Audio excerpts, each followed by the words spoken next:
여기 한 사람이 있습니다. 학교 다닐 때 공부도 잘했고 지금은 남들이 부러워하는 직장에 다닙니다. 경제 뉴스를 챙겨보고 재테크 책도 몇 권 읽었습니다. 주변에서 돈 얘기가 나오면 다들 그 사람 말을 한 번쯤 듣고 갑니다. 그 사람이 비트코인 이야기가 나오자 이렇게 말합니다. 그거 실체가 없잖아. 그런 게 어떻게 돈이 되냐? 이 한 문장에 그 자리에 있던 사람들도 대부분 고개를 끄덕입니다. 아, 그렇지. 실체가 없지. 그냥 욕심 많은 사람들이 도박으로 하는 장난감에 불과하지 라고 생각해버리는 것입니다. 참 이상한 장면입니다. 그렇게 똑똑하고 그렇게 성실하게 공부하는 사람이 17년 동안 한 번도 멈추지 않은 시스템에 대해 단 한 문장으로 결론을 내리니까 말입니다. 그것도 아주 자신있게 말이죠. 오늘은 바로 이 이야기를 해보려고 합니다. 왜 똑똑한 사람일수록 오히려 비트코인 앞에서 더 세게 튕겨져 나가는가? 사람들은 비트코인을 이해하려 하기보다 그냥 안 된다라고 단정짓고 마는지에 대해서 말입니다. 우리는 모두 같은 봉구를 안에서 태어났습니다. 법정 화폐라는 동굴입니다. 태어나 보니 이미 그 안이었고 밖을 본 적이 없으니 그게 세상의 전부인 줄 알았습니다. 그리고 그 동굴 안에서 우리는 아주 많은 것을 배웠습니다. 돈은 나라가 발행하는 것이라고 배웠습니다.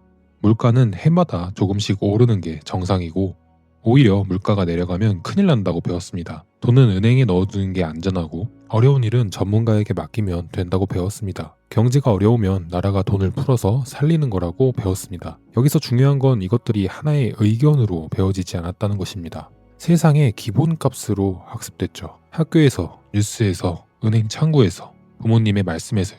그러니 우리는 그걸 배웠다는 사실조차 인식하지 못합니다. 그냥 원래 그런 거라고 생각하기 때문입니다. 피아트 시스템이라는 우리가 살고 있던 동굴은 우리 손에 자를 하나 쥐어졌습니다. 세상을 재는 자입니다. 무엇이 안전한 자산인지, 무엇이 정상적인 화폐인지, 무엇이 믿을 만한 기관인지 재는 자죠. 우리는 평생 그 자로 세상을 재며 살아왔습니다. 그 자가 없으면 아무것도 판단할 수 없을 만큼 익숙해졌고요. 그 자를 손에 쥔 채로 사람들은 비트코인이라는 새로운 자산 앞에 서게 됩니다.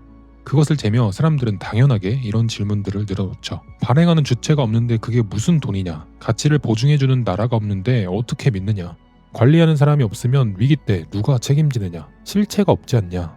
결국 나라가 막으면 끝나는 거 아니냐? 그들에게는 이것들은 전부 합리적인 질문일 것입니다. 동굴 안의 자로는 완벽하게 합리적인 질문이기 때문입니다. 그런데 사람들이 여기서 놓치는 게 하나 있습니다. 비트코인은 애초에 그 자를 부수려고 만들어진 물건이라는 것입니다. 발행 주체가 없는 건 결함이 아니라 목적입니다. 아무도 마음대로 늘릴 수 없게 하려고 그렇게 만든 겁니다. 보증해주는 나라가 없는 것도 목적입니다. 누군가를 믿지 않아도 되게 하려고 그렇게 만든 거죠. 관리자가 없는 것도 마찬가지입니다. 관리자가 있으면 그 관리자가 언젠가 규칙을 바꾸니까요. 대부분의 사람들이 비트코인을 바라보는 일은 자로 온도를 재려고 하는 것과 같습니다. 자로는 온도를 잴 수 없음에도 그들은 평생 그 자만 써왔기에 온도라는 게 존재한다는 사실 자체를 상상하며 받아들이지 못합니다. 그래서 사람들은 비트코인을 받아들이지 못합니다. 더 무서운 사실은 그들이 사는 동굴 안에도 비트코인 이야기는 넘쳐난다는 것입니다. 정보가 없어서 모르는 게 아니거든요. 오히려 반대입니다. 뉴스에서 듣고 유튜브 썸네일에서 보고 회식 자리 옆에서 어떤 사람에게 듣습니다. 하루에도 몇 번씩 비트코인이라는 단어를 스쳐 지나갈 수 있죠.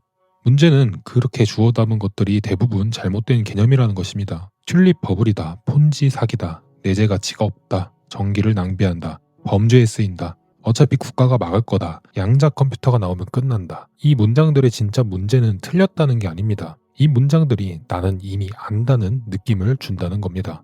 어떤 주제에 대해 아무것도 못 들어본 사람은 오히려 열려 있습니다. 모른다는 걸 아니까 물어보고 찾아봅니다. 그런데 어설프게 몇 문장을 주워들은 사람들은 다릅니다. 이미 결론을 내려버렸거든요. 그래서 새로 알아볼 이유가 사라집니다. 우리는 자기가 모른다는 사실을 잘 모릅니다. 이게 이 동굴에서 가장 빠져나오기 어려운 이유입니다. 잘못 채워진 그릇에는 새 물을 부을 자리가 없으니까요.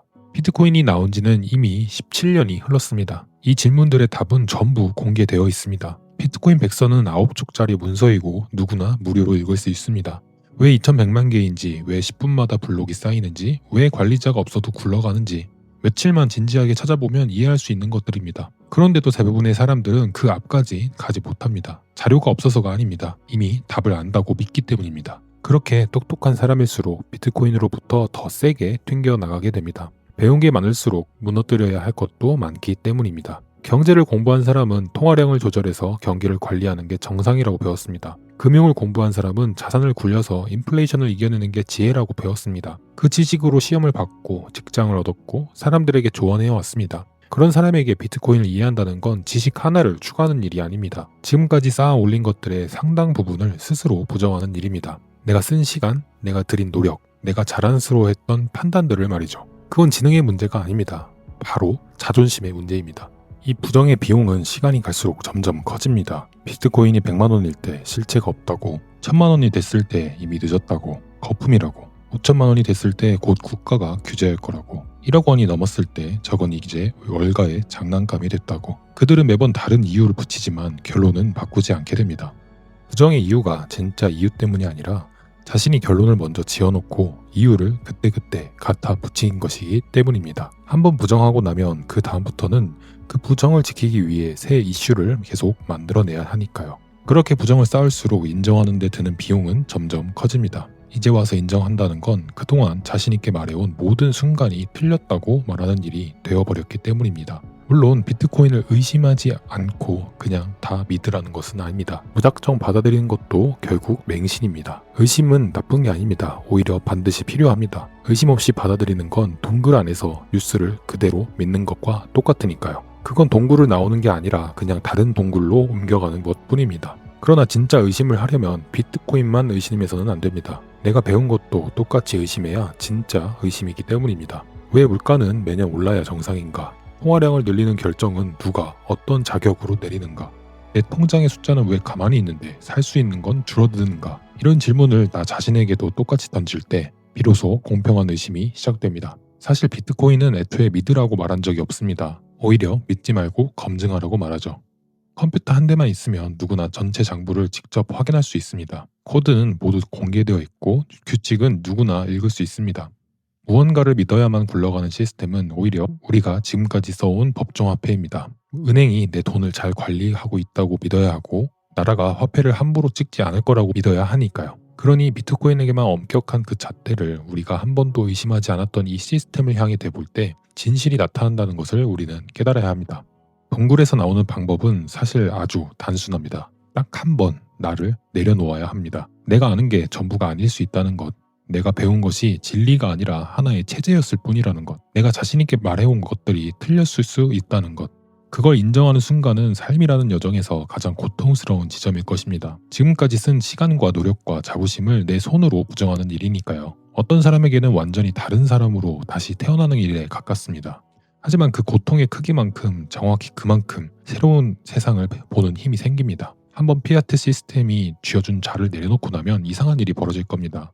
뉴스가 다르게 들릴 겁니다. 물가가 다르게 보일 겁니다. 왜 열심히 일하는데도 제자리인지, 왜 월급은 오르는데 살림은 그대로인지, 왜 모두가 이토록 조급한지, 왜 자산을 가진 사람이 자꾸 앞서 나가는지, 따로 놀던 조각들이 하나의 그림으로 꿰어질 것입니다. 비트코인을 이해한다는 건 그저 자산 하나를 알게 되는 일이 아닙니다. 지금까지 내가 살아온 세상이 어떻게 굴러가고 있었는지를 처음으로 보게 되는 일입니다. 그러니 만약 지금 비트코인이 이해되지 않는다면 스스로를 탓하지 마십시오. 여러분이 부족해서가 아닙니다. 우리가 쥔 자가 우리 스스로 고른 게 아니었을 뿐입니다. 태어나 보니 손에 쥐어져 있던 것입니다. 딱 한 번만 그 자를 내려놓고 다시 보세요. 이미 안다고 결론 내린 그 문장들을 한 번만 다시 의심해 보시길 바랍니다. 동굴 밖으로 나가는 문은 잠겨 있지 않습니다. 한 번도 잠긴 적이 없습니다. 다만 그 문을 나서려면 동굴 안에서 쌓아온 나를 한 번은 내려놓아야 합니다. 그리고 그 고통을 통과한 사람만이 진짜 자유를 만날 것입니다.